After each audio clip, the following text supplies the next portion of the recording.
المظلومین المنتخبین المنتجبین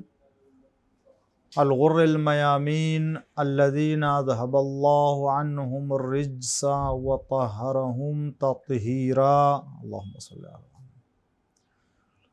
لا سیما الامام المبین بقیت اللہ فی الارضین الحجۃ الثانی عشر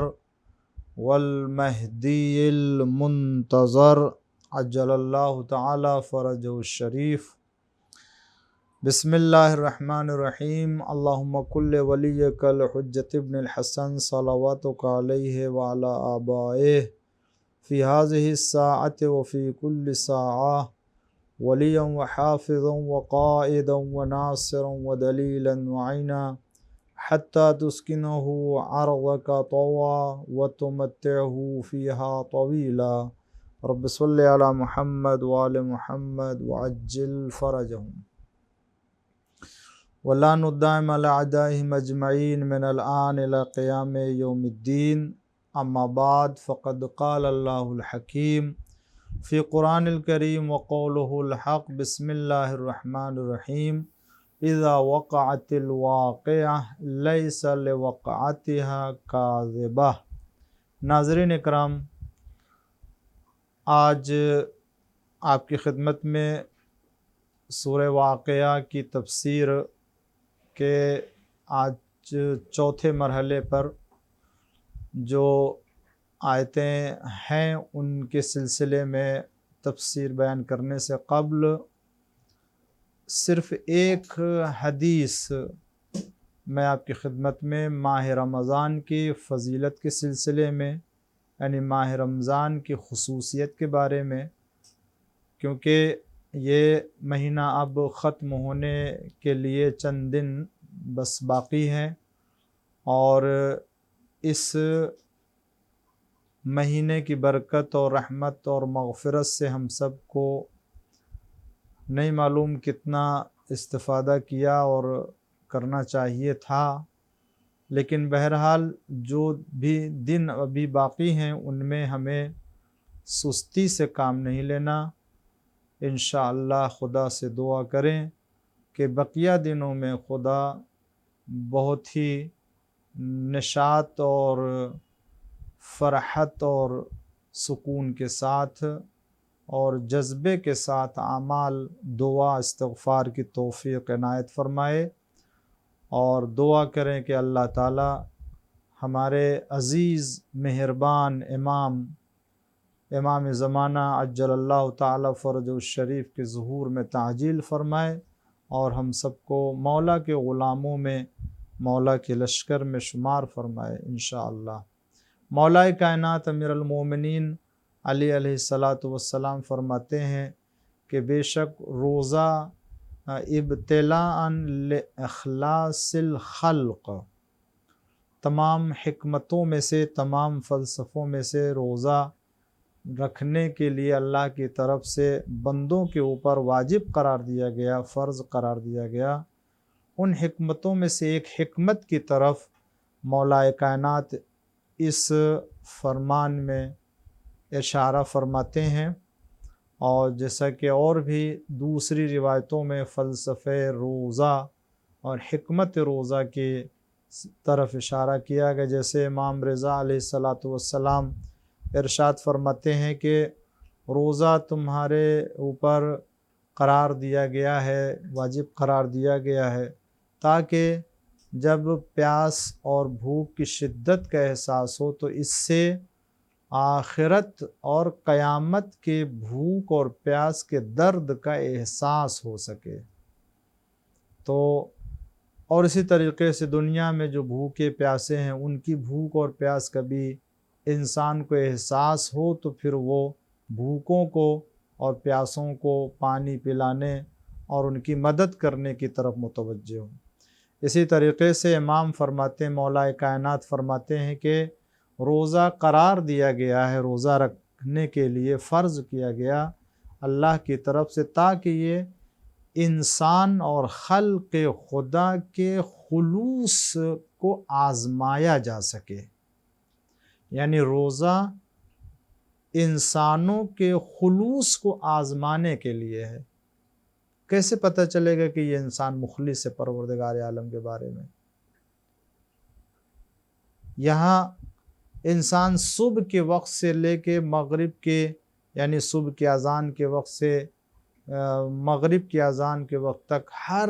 اس چیز کو اللہ کی خاطر چھوڑ دیتا ہے کہ جو اس کے لیے حرام اور روزہ میں کھانے پینے کو ناجائز قرار دیا ہے، جبکہ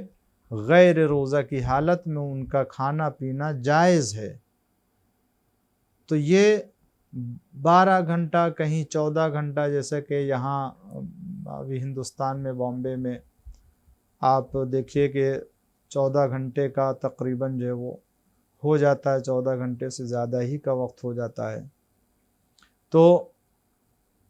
اس مدت میں کھانے پینے سے اپنے کو محروم رکھتا ہے، جبکہ اگر وہ کمرے میں ہے، کسی تنہائی کی جگہ پر ہے، تو وہ اگر کھانا چاہے تو کھا سکتا ہے۔ لیکن یہ روزہ خلوص، انسان کے خلوص اور اخلاص کو آزمانے کے لیے کہ دیکھیں اللہ کی خاطر یہ بھوکا پیاسا رہنے کے باوجود ایک قطرہ پانی کا زبان کے اوپر اس غرض سے نہیں لے کے آتا کہ اسے گھونٹ لے گا اور اس کو اپنے شکم کے اندر پہنچا دے گا، جبکہ کوئی بھی اسے دیکھنے والا نہیں ہے، کوئی بھی اس کو منع کرنے والا نہیں ہے۔ یہ جو بھی انسان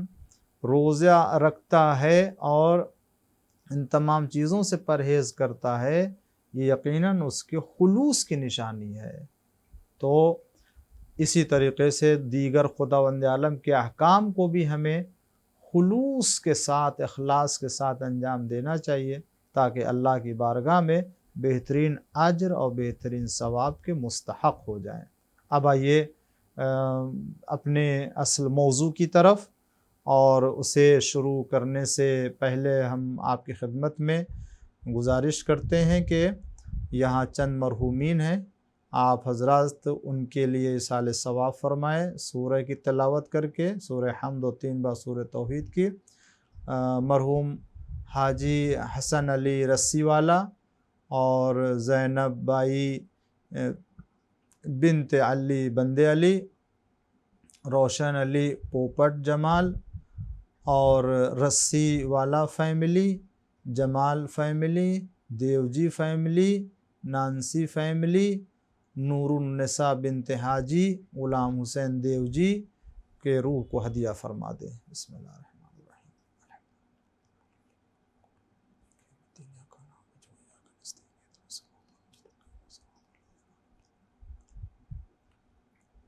بسم اللہ الرحمن الرحیم۔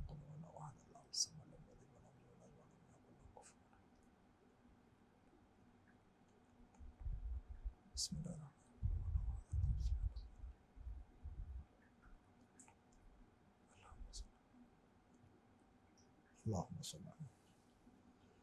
اللہم صلی علی محمد وعلی محمد وعجل فرجہ۔ ناظرین اکرام، آپ کو یاد ہوگا کہ کل کی نشست میں نے سورہ واقعہ کی 30ویں اور 31ویں آیت کی تلاوت کی تھی اور اس کی تفسیر آپ کے سامنے پیش کی تھی کہ جو اصحاب یمین ہے، اللہ نے ان کے لیے جنت میں کون کون سی نعمتیں قرار دی ہیں۔ بتایا کہ جیسے بغیر کانٹوں کے درخت، بیر کے درخت، کیلوں کے گچھوں میں، لمبے سایوں میں ہوں گے، بہتے پانیوں میں ہوں گے۔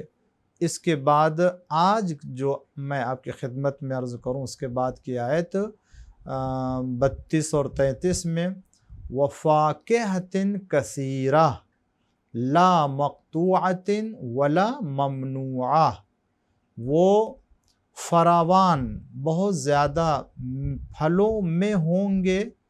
لا مقطوعۃ ولا ممنوعہ، جو نہ ختم ہوں گے اور نہ ان پر کوئی روک ٹوک ہوگی۔ یعنی کسی طرح کی رکاوٹ نہیں ہوگی، ہر طرح کے ایک تو میوے فراوان ان کے لیے ہوں گے، پھل ہر طرح کے ان کے لیے ہوں گے، اور کوئی روک ٹوک نہیں ہوگی، کوئی محدودیت نہیں ہوگی، یعنی جتنا کھانا چاہیں اتنا کھا سکتے ہیں۔ اور میں نے عرض کیا کہ جنت میں کسی طرح کو کوئی تکلیف یا رنج نہیں ہے، تو کوئی یہ نہ سمجھے کہ جتنا کھانا چاہے کھا سکتا ہے اور جتنے طرح کے پھل یوز کرنا چاہے یوز کر سکتا ہے، تو معلوم ہوگا کہ وہ جناب یہاں دنیا میں اگر شوگر کے مریض ہیں، ڈائبٹیز ہے، تو پھر یہ پھل نہیں کھا سکتے، وہ پھل نہیں کھا سکتے، تو کیا وہاں بھی اس طرح کی صورتحال ہوگی؟ نہیں،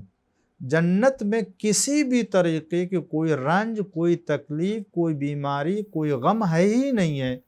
تو جب غم نہیں ہے، تکلیف نہیں ہے، تو جتنے پھل وہاں ہوں گے ان تمام پھلوں سے استفادہ کر سکتا ہے، اور جتنا کرنا چاہے اتنا کر سکتا ہے، کسی طرح کی کوئی رکاوٹ۔ اللہ فرماتا لا مقطوعہ ولا ممنوعہ، نہ یہ سلسلہ رکے گا ان کے کھانے کا، اور نہ ہی کوئی منع کرنے والا ہوگا، روک ٹوک بھی نہیں ہوگی، یعنی اتنی کثرت سے ہوں گے، اور انواع اور اقسام کے پھل وہاں پر ہوں گے جہاں کم پڑنے کی نوبت نہیں آئے گی۔ اور لا مقطوعہ، یہ میوے موسمی نہ ہوں گے، یعنی کبھی ہوں اور کبھی نہ ہو، ایسا بھی نہیں ہے۔ لا مقطوعۃ کا ایک معنی یہ بھی کہ یہ کبھی ایسا نہیں جیسے دنیا میں ہے، آج اگرچہ دنیا اب تو اور دوسرے طریقوں سے دوسرے موسم میں بھی پھلوں کو جو ہے وہ ایجاد کر رہا ہے اور پہنچا رہا ہے لوگوں تک، لیکن موسم کے پھل جو اللہ نے قرار دیے ہیں وہ ایک مناسبت سے ہے، وہ ایک الگ بحث ہے۔ خداوند عالم نے ہر موسم میں جو بھی پھل قرار دیا ہے وہ اس موسم کے لحاظ سے قرار دیا ہے۔ آپ دیکھیں گرمی میں جتنے بھی پھل اللہ نے پیدا کیے ہیں انسانوں کے لیے، وہ ایسے پھل ہیں کہ جس کے اندر پانی اور جوس زیادہ ہوتا ہے، رس اس کے اندر زیادہ ہوتا ہے۔ تربوز ہے، خربوزہ ہے، ککڑی ہے، انگور ہے، یہ سب وہ ہیں کہ جن میں جوس زیادہ پایا جاتا ہے۔ کیوں؟ انسان کو گرمی میں پانی کے بدن میں ضرورت ہوتی ہے، اس اعتبار سے اس کو قرار دیا۔ اسی طرح سے دیگر موسم میں بھی خدا نے، البتہ یہ دنیا کے نظام کے لحاظ سے اس دنیا کے اصول کو، نظام کو بنایا، مگر جنت کا نظام اس دنیا کے نظام سے ہٹ کے ہوگا، الگ ہوگا، کوئی یہاں کے نظام کے اعتبار سے وہاں نہیں۔ تو اب جیسے خدا نے فرمایا لا مقطوعہ، یہ میوے اور یہ پھل موسمی نہ ہوں گے، یعنی کیا؟ یعنی ایسا نہیں ہے کہ جنت میں بھی جو ہے گرمی و سردی اور کیا کہتے ہیں بہار کے فصل اور دیگر جو فصلیں ہیں تو اس میں وہ پھل ملے گا، آم کا زمانہ ہے تو آم ملے گا، انگور کا زمانہ تو نہیں۔ جنت میں اس طرح سے اللہ نے نہیں قرار دیا، موسم نہیں، بلکہ ہر موسم کا پھل ہر وقت اس کے لیے تہیا ہوگا، آمادہ ہوگا، تو وہ جس وقت جس پھل کا ارادہ کرے گا اس کو وہ پھل مل جائے گا، ہر وقت موجود ہوگا۔ تو پھر اب کوئی اعتراض کرنا چاہے جناب یہ تو پھر یہیں دنیا کی طرح سے ہو گیا کہ ابھی آم کا زمانہ نہیں ہے لیکن آم بک رہا ہے، خربوزے کا زمانہ نہیں ہے مگر بازار میں خربوزہ دستیاب ہے، تو اللہ نے بھی یہی وہاں رکھا؟ نہیں، وہاں کا نظام اور دنیا کا نظام الگ الگ ہے۔ خدا نے یہاں کے موسم کے اعتبار سے پھلوں کو قرار دیا ہے یہاں کے نظام کے اعتبار سے، مگر اللہ تعالیٰ نے جنت میں اس طرح کو کوئی موسم نہیں رکھا ہے کہ جہاں گرمی ہے کچھ دنوں تک، یا کچھ دنوں تک جو ہے وہ سردی ہے، کچھ دنوں تک بارش ہے،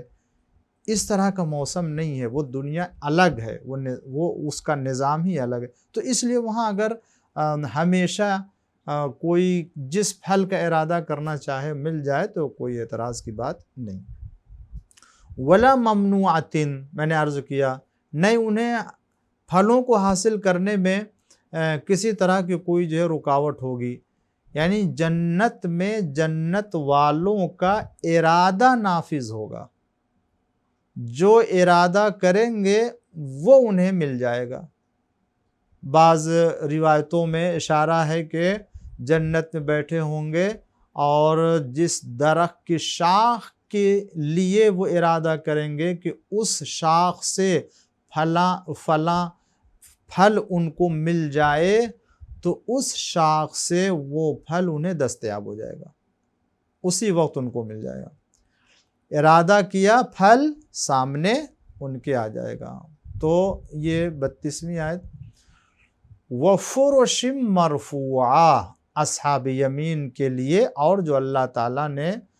جو درجہ قرار دیا ہے، جو ان کے لیے نعمت قرار دی، کہا کہ وہ اونچے فرش پر ہوں گے، یعنی اور اونچے فرش ہوں گے۔ وہ فرش مرفوعہ، مرفوعہ کہتے ہیں بلندی کو، بلند ترین، اونچے درجے کے فرش پر ہوں گے۔ اس کا ایک معنی یہ بھی ہو سکتا ہے کہ اونچے درجے کی زوجات اور اونچے درجے کی بیویاں فراہم ہوں گی ان کے لیے۔ کیوں؟ اس لیے کہ لفظ فرش جو ہے وہ زوجہ کے لیے بھی استعمال ہوا ہے قرآن میں، اور اگلی آیت میں ہن جو مؤنث کی ضمیر ہے اس سے بھی یہ قرینہ سمجھ میں آتا ہے کہ یہاں فرش جو ہے وہ ازواج کے معنی میں بھی ہو سکتا ہے۔ تو اللہ تعالیٰ نے جو ہے وہ ان کے لیے گویا اونچے درجے کی بیویاں قرار دی ہیں، اور یہ ان کا ایک درجہ ہے، جیسا کہ یہاں ارشاد فرماتا ہے پھر اللہ، اِنَّا أَنشَأْنَاهُنَّ إِنشَاءً، انشأہن، اب یہاں دیکھیں ہنہ جو آیا ہے یہ لفظ یعنی ضمیر مؤنث کی، یہ گویا فرش کی طرف، کہ وہ فرش جو ہے ازواج ہو سکتے ہیں۔ ہم نے ان حوروں کو، یہ بھی معنی کر سکتے ہیں کہ جس کے پہلے حور عین آیا ہے اس کے لیے پلٹائیں ضمیر، کہ ہم نے ان کو ایک انداز تخلیق سے پیدا کیا ہے، یعنی ان کی خلقت ایک الگ ہی انداز کی ہے۔ فَجَعَلْنَاهُنَّ أَبْكَارًا، اب یہ اللہ بیان فرماتا ہے کہ یہ جو حوریں ہیں جن کو اللہ نے پیدا کیا ہے، یہ الگ انداز کی جو خلق کی گئی ہیں، وہ الگ انداز کی کس طرح سے خلق کی گئی ہیں، وہ کون سی خلقت ہے ان کی؟ فرماتا ہے ہم نے ان کو ابکارا، ان کو ہم نے باکرہ پیدا کیا ہے، انہیں باکرہ بنایا ہے۔ عرباً اترابا، ہم سر دوست اور ہم عمر بنایا ہے۔ عرب کہتے ہیں چاہنے والی بیوی کو، عرب کہتے ہیں چاہنے والی بیوی کو، اور اس طریقے سے یہاں پر معنی اس کا گویا یہ ہو گیا کہ وہاں جو زوجات ہوں گی حوروں کی شکل میں، یہ اہل جنت سے محبت کرنے والی اور اہل جنت سے الفت رکھنے والی ہوں گی۔ قل، یہاں لفظ انشاء آیا ہے کہ انشأناہن انشاء، انشاء کہتے ہیں ایجاد کو، کسی چیز کو پیدا کرنے، خلق کرنے کو کہتے ہیں، جیسا کہ سورہ یاسین میں آیا ہے قل یحییہا الذی انشأہا اول مرۃ، کہہ دیجئے کہ انہیں وہی زندہ کرے گا جس نے انہیں پہلی بار پیدا کیا تھا۔ وَهُوَ الَّذِي أَنشَأَكُم مِّن نَفْسٍ وَاحِدَةٍ، وہی پروردگار ہے کہ جس نے تم کو ایک نفس سے پیدا کیا ہے، خلق کیا ہے۔ لہٰذا اس آیت کا اشارہ ان حور العین کی طرف ہو سکتا ہے جنہیں اللہ نے خصوصی طور پر خلق فرمایا ہے۔ بعض کا خیال یہ ہے کہ یہ جو حوریں ہیں، جیسا کہ کل کی نشست میں بھی میں نے عرض کیا تھا کہ بعض کا خیال یہ ہے کہ یہ حوریں دنیا کی عورتیں ہیں جنہیں اللہ نے نئے سرے سے خلق فرمایا ہے۔ یہ وہی عورتیں ہیں جن کو اللہ نے اس دنیا میں مردوں کی بیویاں قرار دی تھیں، اللہ نے ان کو حور کی شکل میں خلق فرمایا ہے، گویا ایک الگ طریقے سے خلق کیا ہے۔ تو اس پر یہ اعتراض نہ ہو کہ اللہ تعالیٰ نے جو ان کو کہا، یہ مومن کو گویا ایک عمل کے ذریعے سے جو ہے وہ جزا دینا ہے۔ البتہ جو مومنہ ہوں گی ان کو اللہ تعالیٰ یہ درجہ دے گا کہ جنت کی حوروں میں تبدیل کر دے گا اور اللہ ان کو اس شکل میں قرار دے گا۔ تو انشاءً ایک خصوصیت کے ساتھ انہیں خلق فرمایا ہے، اور اس کے بعد فجعلناہم ابکارا، اللہ فرماتا ہے کہ ہم نے ان کو باکرہ بنایا ہے، یعنی اس طرح سے فرمایا ان کو خلق کیا ہے کہ انہیں کنواری بنایا ہے۔ ان کی خلقت میں گویا کنواری پن پایا جائے، کنوارا پن پایا جاتا ہے، وہ باکرہ ہیں، یعنی گویا ودیت کر دیا ہے اللہ نے ان کے خلقت میں کنوارے کو اور کیا کہتے ہیں باکرہ ہونے کو۔ اوروبن ایک لفظ آیا، جیسا کہ میں نے بتایا کہ وہ بیویاں کہ جو اپنے شوہر سے محبت کرتی ہیں اس کو کہتے ہیں اوروب۔ شوہر پرستی، یعنی اس کا کہنے کا مطلب یہ کہ ان حوروں کے اندر شوہر سے محبت کرنا، شوہر کی خدمت کرنا جو ہے وہ کوٹ کوٹ کے اللہ نے بھر دیا، اور گویا جس طرح سے ان کو باکرہ کی حالت میں پیدا کیا ہے، گویا یہ ایک دوسری حالت ہوگی کہ خدا انہیں محبت کرنے والی عنوان سے پیدا کر دیا ہے کہ وہ اپنے شوہروں سے محبت کریں گے۔ اطرابن ایک لفظ آیا ہے اس میں، اطراب۔ یہ اطراب کا مطلب ہوتا ہے ہم عمر ہونا، یعنی ہم سن ہونا، کہ یہ جو حوریں ہوں گی یا جو زوجات ہوں گی، بیویاں ہوں گی، یہ اصحاب یمین کے لیے ہم عمر، یعنی ان کی عمریں اور اہل جنت کی عمریں جو ہے وہ ایک جیسی ہوں گی، اس طرح سے بھی معنی اس کا کیا ہے۔ اور بعض کہتے ہیں کہ نہیں، یہ ازواج اور یہ حوریں یا یہ بیوی جو عورتیں ہیں ان کا آپس میں ہم سن ہونے کو بیان کیا گیا ہے، یعنی ایک معنی یہ کہ یہ خود جو ہے وہ چند عورتیں ہوں گی تو یہ خود جو ہے وہ آپس میں ہم عمر ہوں گی، لیکن یہاں جو ہے وہ شوہر کے ہم سن ہونا جو ہے وہ ایک زیادہ مناسبت رکھتا ہے نسبت بخود ان کے آپس میں ہم سن ہونے کے۔ تو اللہ تعالیٰ نے اہل بہشت کے لیے جو اصحاب یمین ہوں گے ان کے لیے یہ رکھا ہے۔ اس کے بعد اب سلسلہ یہاں سے اصحاب یمین کے بعد اصحاب یمین کے لیے جو ہے وہ ایک دوسرے انداز سے جو ہے وہ ارشاد فرماتا اللہ لِأَصْحَابِ الْيَمِينَ، کہ یہ سب جو ہے وہ داہنے والوں کے لیے ہے۔ ثُلَّةٌ مِّنَ الْأَوَّلِينَ، ایک جماعت اگلی میں سے ہوگی، وَثُلَّةٌ مِّنَ الْآخِرِينَ، اور ایک جماعت پچھلوں میں سے ہوگی۔ من الآخر یعنی بعد کی آنے والی امت میں سے، یعنی جن نعمتوں کا ذکر کیا اس کے پہلے اصحاب یمین کے لیے، چاہے وہ درخت ہو، چاہے وہ میوے ہوں، چاہے وہ دیگر نعمتوں کا ذکر ہو، چاہے وہ ازواج کا ہو، چاہے حور العین کا ہو، چاہے وہ پھلوں کا ہو، چاہے وہ چشموں کا جاری ہونا، یہ ساری نعمتیں اللہ نے اصحاب یمین کے لیے۔ اصحاب یمین کے بارے میں فرمایا اولین و آخرین میں سے ایک جماعت ہوگی،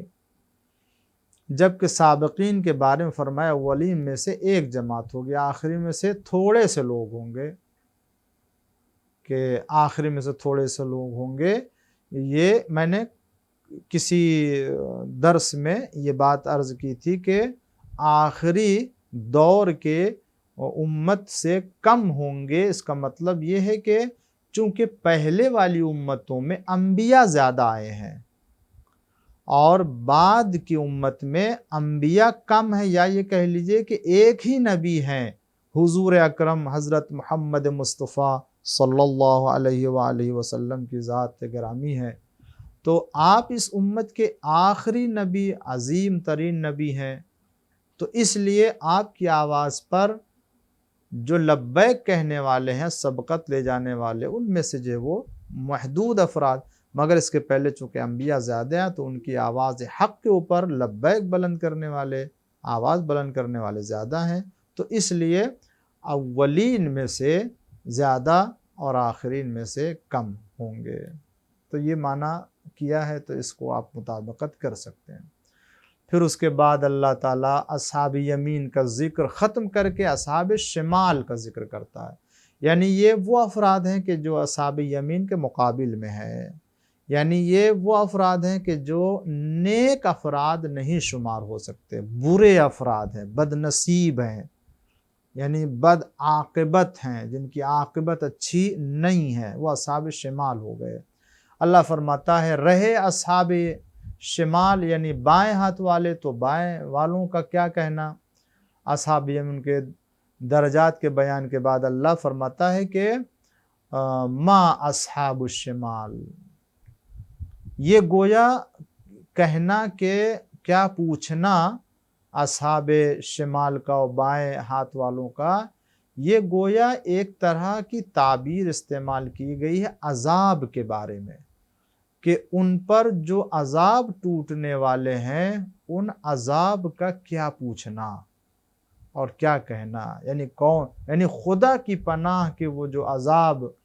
اصحاب شمال کے لیے ہے وہ کتنا بڑا عذاب ہوگا۔ اب آگے اس کے بعد تفصیل اس کی آیتوں میں بیان ہو رہی ہے جو اصحاب شمال کے سلسلے میں ہے۔ فی سموم و حمیم، ایک وظل من یحموم لا بارد ولا کریم، یہ اصحاب شمال جو بائیں ہاتھ والے ہیں، جو بدنصیب ہیں ان کے لیے، وہ کہاں ہوں گے؟ وہ جلتی ہوئی ہوا میں ہوں گے اور کھولتے ہوئے پانی میں ہوں گے۔ حمیم کہتے ہیں کھولتے ہوئے پانی کو، اور یحموم کہتے ہیں سیاہ دھوئیں کو۔ یہ یاد رکھیے، حمیم کہتے ہیں کھولتے پانی کو، یحموم کہتے ہیں سیاہ دھوئیں کو، اور سموم کہتے ہیں جلتی ہوئی ہوا کو۔ یہ تین الفاظ ہیں کہ جو عذاب کے عنوان سے ان کے لیے ذکر کیا گیا ہے، سموم، حمیم اور یحموم۔ سموم کہتے ہیں جلتی ہوئی ہوا، حمیم کہتے ہیں کھولتے پانی، اور یحموم کہتے ہیں سیاہ دھوئیں کو۔ تو اللہ نے ان لوگوں کو کھولتے پانی میں، جلتی ہوا میں اور سیاہ دھوئیں میں قرار دیا۔ اب آپ اندازہ کریں کہ جو اللہ نے اصحاب یمین کے لیے نعمتیں رکھی، کسی طرح کی کوئی تکلیف نہیں، کوئی غم نہیں، کوئی جو ہے وہ رنج نہیں، ان کے مقابل میں اصحاب شمال جس کے سامنے دھواں ہو، سیاہ دھواں ہو، جس کے لیے کھولتا پانی ہو، کھولتے پانی میں جس کو رکھا جائے، جس کے لیے جو وہ جلتی ہوا ہو، تو اس کے لیے کسی طرح کی راحت کا تصور نہیں کیا جا سکتا ہے، کسی بھی طریقے کو اس کے لیے سکون اور آرام تصور نہیں کیا جا سکتا ہے۔ خدا کی پناہ کہ وہ کتنا عظیم اور کتنا جو وہ بھیانک عذاب ہوگا جو کھولتے پانی اور جلتی ہوئی ہوا میں رکھا جائے گا ایسے افراد کو۔ خدا کی پناہ پروردگار، یہ ماہ رمضان ہے، خدایا تو نے ہم سب کو اس میں مہمان بنا کر کے بلایا ہے، تو میزبان ہے، اور دنیا میں تیرے جیسا کرم نہیں پایا جاتا کہیں، اور تیرے جیسا جود اور فضل کرنے والا نہیں ہے۔ تو اکرم الکرما ہے، تو ارحم الراحمین ہے، تو ستار العیوب ہے، تو غفار الذنوب ہے۔ خدایا ہر مہینے میں تو غفار الذنوب ہے، ہر مہینے میں سریع الرضا ہے، مگر اس ماہ رمضان میں خدایا تو نے خاص طور سے اپنی رحمت اور اپنی برکت اور اپنی مغفرت کا اعلان کیا ہے طلب کرنے کے لیے۔ اس کا مطلب ہے کہ تیری شان یہ ہے کہ کوئی طلب کرے تو تو اس کو عطا کرے۔ تو خدایا نہیں معلوم